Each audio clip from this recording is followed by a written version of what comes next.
Guys, welcome back to my channel with new poem that is Goodbye Party for Miss Pushpa TS, written by Nazim Ezekiel. This poem is full of fun and laughter. It is a satire on English spoken by some of the Indians. Right? It is all about a typical Indian speaking English in the Indian style. मतलब कि जो लोग जिनको English की basic knowledge नहीं है, ठीक है, वो इंग्लिश को अपने एक्सेंट में बोलने की कोशिश करते हैं और इस तरीके से दिखाते हैं कि हमें इंग्लिश की बहुत नॉलेज है।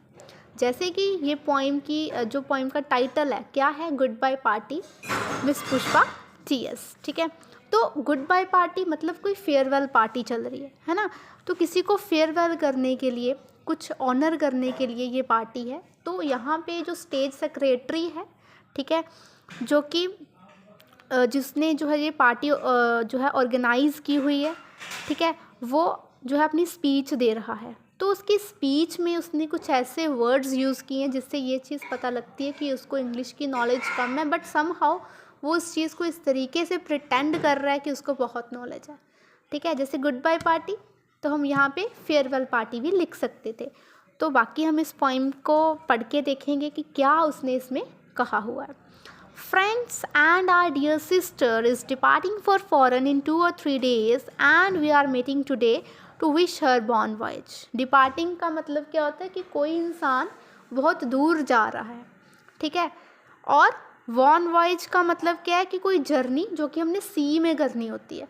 ठीक है, तो डिपार्टिंग के जगह पे पॉइंट जो है वो क्या लिख सकता था, यहाँ लीव वर्ड यूज़ कर सकता था कि वो जो है मिस पुष्पा जो है वो बेसिकली हमारी कंट्री को, जो हमारे काम को छोड़ करके जा रही हैं। ठीक है, और मतलब 1 या 2 दिन में वो यहाँ से जा रही हैं और हम आज यहाँ पे इकट्ठे हुए हैं उनको ऑनर करने के लिए, उन्होंने कैसा काम किया है, ठीक है, वो सब बताने के लिए और उनको बेस्ट विशेस देने के लिए। अभी बॉन वॉयज का मतलब कोई सी पे जर्नी है, ठीक है, तो ये चीज़ जो है उसने गलत यूज़ की है। तो इससे हमें पता लगता है कि उसको जो है वो ग्रामर के रूल्स की जो है वो नॉलेज नहीं है।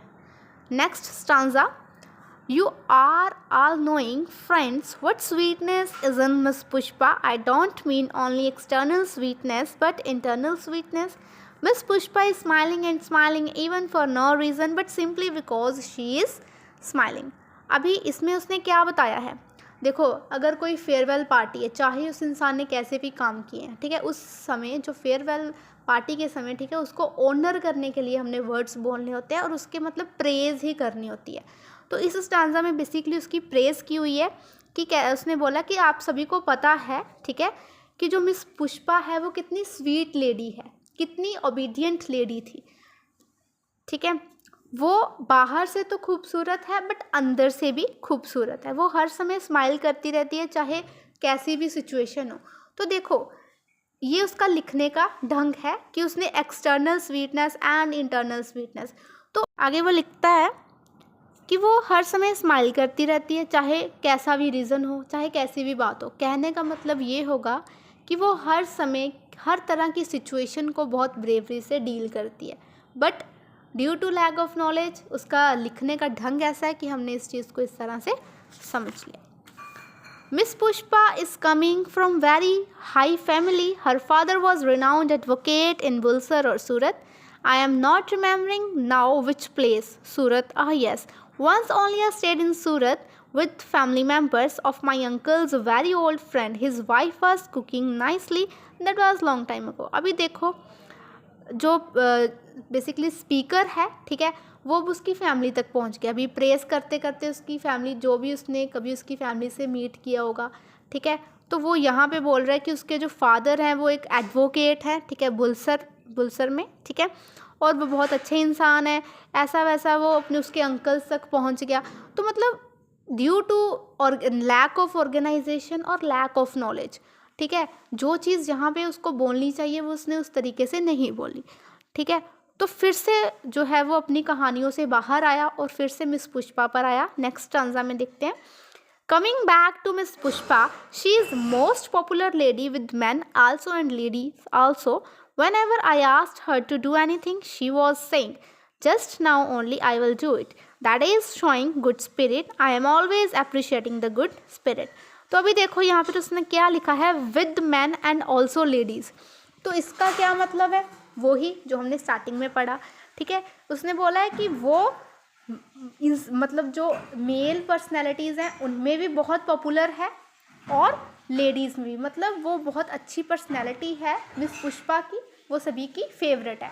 तो उसको ड्यू टू उसकी लैक ऑफ ऑर्गेनाइजेशन, जहाँ उसको उस चीज़ को लिखने नहीं आया, ठीक है, उसने किस तरह से लिखा इसको, with man and also ladies also, ठीक है, with no sense. Whenever I asked her to do anything, तो कहता है कि अगर मैंने उसको कभी भी कोई काम बोला, उसने कभी ना नहीं की, वो हर एक को हाँ ही करती रहती है। तो देखो अभी इसका डबल मीनिंग निकल सकता है कि हाँ वो किसी भी काम को हाँ कर देगी, ठीक है ना। तो ये चीज़ है यहाँ पे इसने बताया हुआ है। मतलब हमारा राइटिंग, जैसे हम कहते हैं कि हमारे शब्द वापस नहीं आ सकते, उसी तरह से राइटिंग में भी हमें इस तरह से चीज़ को लिखना पड़ता है कि रीडर के माइंड में क्या इमेज जो है वो उस चीज़ की क्रिएट कर हो रही होगी, ठीक है। Pushpa Miss is never saying no. Whatever I or anybody is asking, she is always saying yes. And today she is going to improve her prospect and we are wishing her one voyage. And now I ask other speakers to speak and afterwards Miss Pushpa will do summing up. So यही मैंने आपको बताया कि वो हमेशा हाँ ही बोलती है, कभी उसको ना बोलते हमने सुना ही नहीं, ठीक है। और इस तरह से वो अपनी आगे की जर्नी जो है वो तय कर रही है और हम जो है उसको बेस्ट विशेस जो है वो बोल रहे हैं, right. So it is all about this poem and the important questions of this poem is discuss below and you can prepare it for your examinations. Thank you.